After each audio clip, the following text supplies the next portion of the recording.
Good morning everyone. कैसे हैं आप सब? मुझे आशा है कि आप बहुत अच्छे होंगे और घर पे बैठकर पढ़ाई कर रहे होंगे। तो आज हम स्टार्ट करने वाले हैं क्लास 10 10वीं क्लास का चैप्टर नंबर 2। चैप्टर का नाम है acid basis and salt.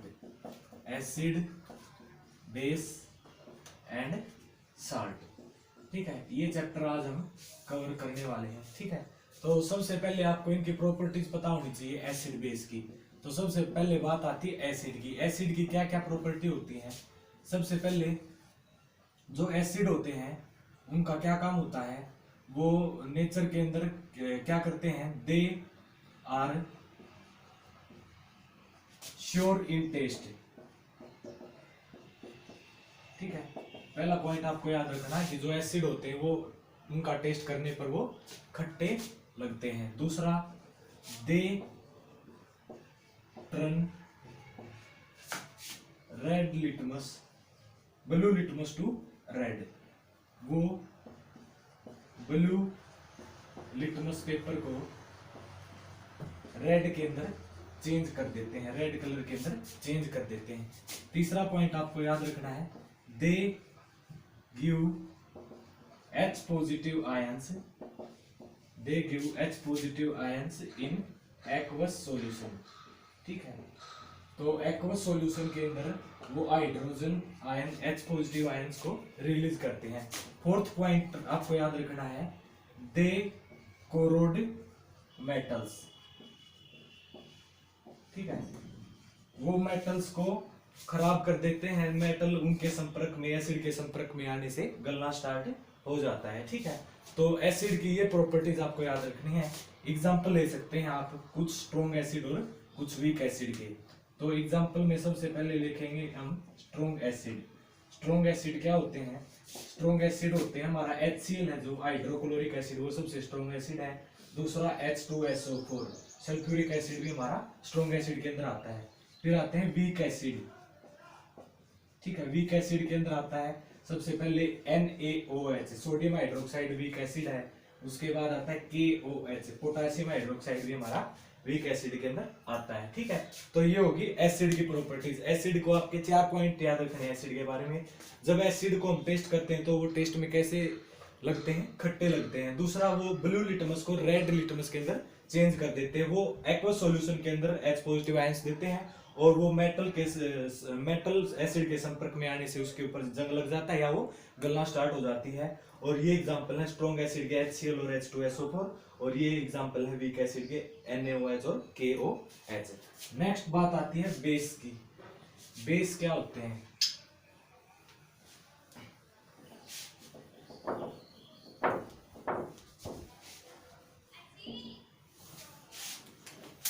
Basis क्या होते हैं? ठीक है, तो बेस के बारे में आपको याद रखनी है 4 points. They are bitter in taste. They are bitter in taste, इनका टेस्ट करने पर ये कड़वे लगते हैं। दूसरा, they turns red litmus to blue. Red litmus to blue. ठीक है, दूसरा पॉइंट, ये लाल लिटमस के पेपर को ब्लू कलर के अंदर चेंज कर देते हैं। तीसरा, सोपी इन टच। जब हम बेसिस को टच करते हैं तो वो सोपी बहुत सॉफ्ट होते हैं, एक साबुन के जैसे दिखाई देते हैं जब हम उनको टच करते हैं। ठीक है, साबुन जैसा फील होता है। लास्ट पॉइंट आपको याद रखना है, they gives OH negative ions in aqueous solution.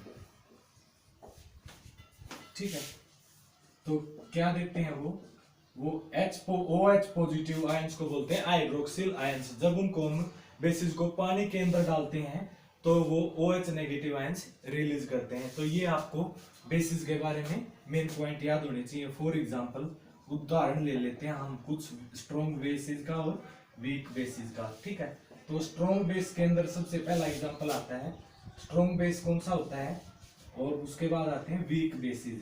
ठीक है, वीक बेसिस, तो वीक बेसिस का एग्जांपल है NH4 NaOH अमोनियम हाइड्रोक्साइड। और जो स्ट्रॉन्ग एसिड है उनका एग्जांपल है, स्ट्रॉन्ग बेस है उनका एग्जांपल है NaOH, KOH and CaOH twice भी आप इसका एग्जांपल दे सकते हो। ठीक है, तो ये बातें आपको याद होनी चाहिए बेसिस की प्रॉपर्टीज के बारे में। बेस वो होते हैं जो टेस्ट के अंदर कड़वे होते हैं, वो रेड लिटमस को ब्लू के अंदर चेंज कर देते हैं, वो टच करने पे वो सोपी साबुन के जैसे महसूस होते हैं। They gives OH negative ions in aqueous solution, वो एक्वस सॉल्यूशन मतलब पानी के सॉल्यूशन के अंदर डालने पर OH नेगेटिव आयंस को रिलीज करते हैं। फॉर एग्जांपल, उदाहरण के तौर पर आपको दो एग्जांपल याद रखने हैं। स्ट्रॉन्ग बेस कौन कौन से होते हैं? NaOH और KOH, सोडियम हाइड्रोक्साइड और पोटेशियम हाइड्रोक्साइड। और वीक बेसिस कौन से होते हैं? Ammonium hydroxide. तो ये था बेसिस के बारे में सिंपल प्रॉपर्टी। अब आते हैं alkali.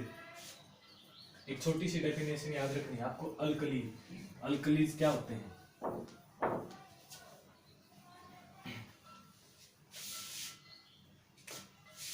Alkalis, these are the bases, these are the bases which soluble in water। ठीक है, या NaOH भी आप ले सकते हो। तो अल्कली ऐसे बेसिस होते हैं जो पानी के अंदर इजीली सोल्यूबल हो जाते हैं और पानी के अंदर आसानी से घुल जाते हैं। ठीक है, तो ये डेफिनेशन आपको याद रखनी है अल्कलीज की। उसके बाद आते हैं, मान लो हमारे पास कोई भी एक सब्सटेंस है, एक्स सब्सटेंस है। ठीक है, एक्स सब्सटेंस को हमने टेस्ट करना है। अगर टेस्ट में ये कड़वा लगा तो हम पहचान जाएंगे कि ये एसिड है। अगर टेस्ट में ये अगर खट्टा लगा तो ये पहचान जाएंगे कि ये एसिड है। अगर टेस्ट में ये कड़वा लगा तो ये बेस है। तो ऐसा कहा जाता है कि जो केमिस्ट्री है उसके अंदर हमें एसिड और बेस को चखना मतलब टेस्ट नहीं करना चाहिए, क्योंकि ये हमारी जो हेल्थ है उसके ऊपर इफेक्ट कर सकते हैं। इसलिए अब बात आती है, जो लेबोरेटरी के अंदर हम एसिड और बेसिस को चेक करते हैं वो किसकी सहायता से चेक करते हैं? तो वो हमारे पास कुछ इंडिकेटर्स होते हैं, इंडिकेटर्स जिसको हिंदी में बोलते हैं सूचक। ठीक है, इंडिकेटर्स जिसको हिंदी में बोलते हैं सूचक। ठीक है, इंडिकेटर क्या होते हैं? These are the substances, these are the substances which changes their odor or smell when they are contact with other substances, other substances। ठीक है, तो ये बात आपको याद रखने की, इंडिकेटर्स क्या होते हैं? ये वो सब्सटेंसेस होते हैं जो अपनी ऑर्डर और स्मेल को चेंज कर लेते हैं जब ये किसी दूसरे सब्सटेंस के कांटेक्ट में आते हैं। ठीक है, तो तीन प्रकार के इंडिकेटर्स पाए जाते हैं। पहले होते हैं नेचुरल इंडिकेटर्स, दूसरे होते हैं सिंथेटिक इंडिकेटर्स और तीसरे होते हैं ओल्फैक्टरी इंडिकेटर्स। ठीक है, तो तीन तरह के इंडिकेटर्स हमें पढ़ने हैं। तो पहला है नेचुरल इंडिकेटर्स, प्राकृतिक सूचक क्या होते हैं? Natural indicators. ठीक है, this are the indicators, this are the indicators which are found in nature in plants, nature in plants. ठीक है, तो ये ऐसे प्राकृतिक सूचक होते हैं जो कहाँ पाए जाते हैं? जो प्रकृति के अंदर पेड़ पौधों के अंदर पाए जाते हैं। तो दो एग्जांपल आपको इसके याद रखने हैं। पहला एग्जांपल है टर्मेरिक, या आप इसको बोल सकते हो। दूसरा एग्जांपल है, दो एग्जांपल आपको याद रखने हैं। पहला है लिटमस पेपर, लिटमस पेपर, और दूसरा है टर्मेरिक। टर्मेरिक को आपको पता होगा, अगर हम यूज करते हो आपके किचन में हल्दी होती है। ठीक है, तो ये दो एग्जांपल याद रखने हैं। जब ये एसिड और बेस के कांटेक्ट में आते हैं तो इनके अंदर क्या चेंज होता है? ठीक है, तो जब लिटमस पेपर को आप एसिड के कांटेक्ट में लाओगे, रेड कलर का होता है जब वो एसिड के कांटेक्ट में आता है। और जब वो बेस के कांटेक्ट में आता है तो वो ब्लू कलर का हो जाता है, ठीक है। और जो टर्मेरिक हल्दी है वो एसिड के कांटेक्ट में कैसी होती है, येलो कलर की होती है, पीले कलर की होती है। और जब वो बेस के कांटेक्ट में आती है तो वो किस कलर की हो जाती है, रेड कलर की हो जाती है, ठीक है। तो ये आपको नेचुरल इंडिकेटर्स के बारे में 2 एग्जांपल और इसकी डेफिनेशन आपको याद होनी चाहिए, ठीक है। उसके बाद आता है नेक्स्ट सिंथेटिक इंडिकेटर्स।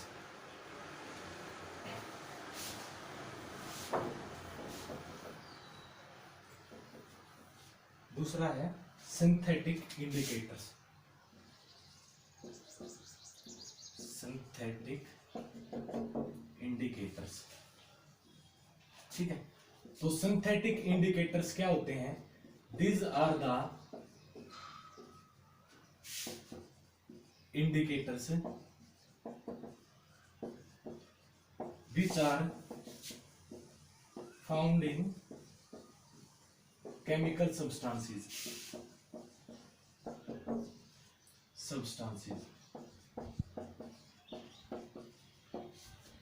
तो सिंथेटिक इंडिकेटर्स वो होते हैं जो इंडिकेटर्स कहां पाए जाते हैं, केमिकल सब्सटेंसेस, जिनको हमें बनाना पड़ता है। जो हमारी लेबोरेटरी होती है ना, साइंस लैब, उसके अंदर ये जो इंडिकेटर है वो बनाए जाते हैं। तो इसके 2 एग्जांपल आपको याद रखने हैं।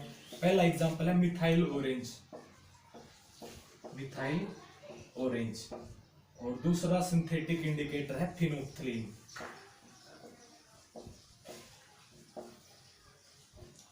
फिनोल्फ्थलीन। तो इनको याद रखना है, जब ये एसिड और बेस के कांटेक्ट में आते हैं तो इनकी जो प्रॉपर्टीज हैं वो कैसी होती हैं। जो मिथाइल ऑरेंज होता है, जब वो एसिड के कांटेक्ट में आ जाता है तो जो उसका कलर है वो कैसा होता है, रेड। और जब ये बेस के कांटेक्ट में आता है मिथाइल ऑरेंज, तो इसका जो कलर है वो कैसा हो जाता है, इसका कलर फिर हो जाता है येलो। ये येलो कलर का हो जाता है जब ये बेस के कांटेक्ट में आ जाता है। जो फिनोल्फ्थलीन है वो जब एसिड के कांटेक्ट में आती है तो उसका जो कलर है वो कैसा हो जाता है, वो कलरलेस होती है, उसका कोई भी कलर नहीं होता। और जब जो फिनोल्फ्थलीन है वो बेस के कांटेक्ट में आती है तो जो उसका कलर है वो कैसा हो जाता है, पिंक हो जाता है, पिंक गुलाबी कलर की वो हो जाती है। जैसे 2000 का नोट देखा है ना, 2000 का नोट जो हमारा बना हुआ होता है उसके ऊपर फिनोल्फ्थलीन की डाई की हुई होती है, ठीक है। तो आप इन 2 पॉइंट्स को याद रखना, ठीक है। तो ये होते हैं सिंथेटिक इंडिकेटर्स, वो होते हैं जो केमिकल सब्सटेंसेस से बने हुए होते हैं, जो हमारी लेबोरेटरी में बनाकर रखते हैं, बनाकर देखते हैं, ठीक है। उसके 2 एग्जांपल है मिथाइल ऑरेंज और फिनोल्फ्थलीन। मिथाइल ऑरेंज जब एसिड के कांटेक्ट में आता है तो उसका कलर रेड हो जाता है, जब वो बेस के कांटेक्ट में आता है तो उसका कलर येलो हो जाता है। और जो फिनोल्फ्थलीन है जब वो एसिड के कांटेक्ट में आती है तो उसका कोई भी कलर नहीं होता, वो कलरलेस होती है। जब वो बेस के कांटेक्ट में आता है तो उसका जो कलर है वो कैसा होता है, पिंक गुलाबी कलर की वो होती है। अब आता है next olfactory indicators.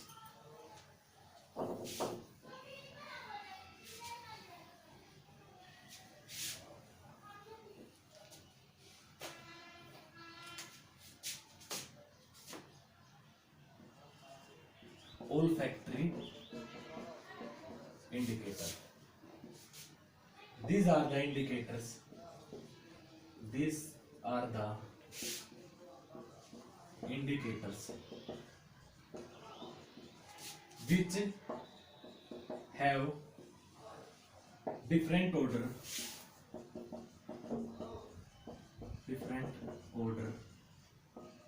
in different, which have different odor in different odor in different type of acid and bases, in acid and base liquid, in acids and base, ठीक है। तो इसके भी आपको 2 एग्जांपल याद रखने हैं। तो पहला एग्जांपल है इसका वेनिला एसेंस। दूसरा इसको आपको याद रखना है क्लोव ऑयल। क्लोव ऑयल होता है लौंग का तेल, लौंग का तेल, ठीक है।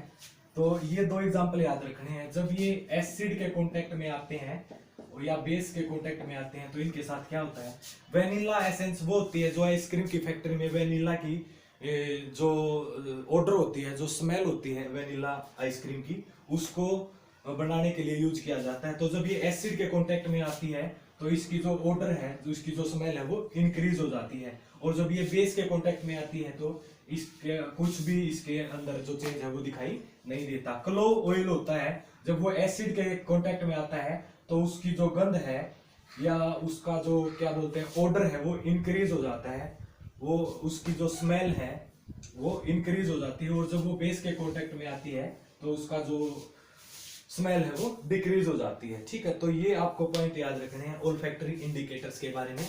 ये ऐसे इंडिकेटर्स होते हैं जिनकी जो ऑर्डर है, जिनकी जो स्मेल है, गंध है वो अलग अलग होती है जब ये एसिड और बेस के कांटेक्ट में आते हैं। तो पहला है वेनिला एसेंस, जो आइसक्रीम को स्मेल देने के लिए यूज किया जाता है। जब वो एसिड के कांटेक्ट में आ जाती है तो उसकी स्मेल इंक्रीज हो जाती है, जब वो बेस के कांटेक्ट में आती है तो कुछ ऐसा कोई भी चेंज दिखाई नहीं देता। और क्लो ऑयल है, वो एसिड के कांटेक्ट में आता है तो उसकी जो स्मेल है वो इंक्रीज हो जाती है, जब वो बेस के कांटेक्ट में आता है तो उसकी जो स्मेल है वो डिक्रीज हो जाती है।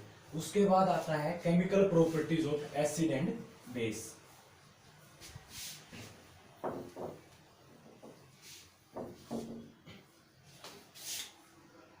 नेक्स्ट टॉपिक हमारा केमिकल प्रॉपर्टीज ऑफ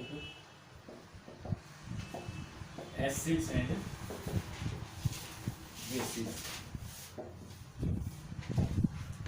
पहला है reactions of acid and bases with metal. जब मेटल के साथ हम रिएक्शन करते हैं एसिड की और बेसिस की तो उनके अंदर क्या चेंज आता है। तो जब एसिड के साथ रिएक्शन करते हैं तो क्या होता है, जब हम बेस के साथ रिएक्शन करते हैं तो क्या होता है। जब एसिड की मेटल के साथ रिएक्शन करवाएंगे तो हमें क्या मिलेगा, एसिड की मेटल के साथ रिएक्शन करवाएंगे तो हमें क्या मिलेगा, साल्ट प्लस हाइड्रोजन गैस है वहां से रिलीज होगी। जब हम बेस की मेटल के साथ रिएक्शन करवाएंगे तो क्या होगा, जो प्रोडक्ट बनेगा वो हमें क्या मिलेगा, साल्ट एंड हाइड्रोजन गैस है वो वापस रिलीज होगी। ठीक है, तो कोई भी एसिड का एग्जांपल ले लेते हैं। HCl प्लस मेटल क्या है, जिंक।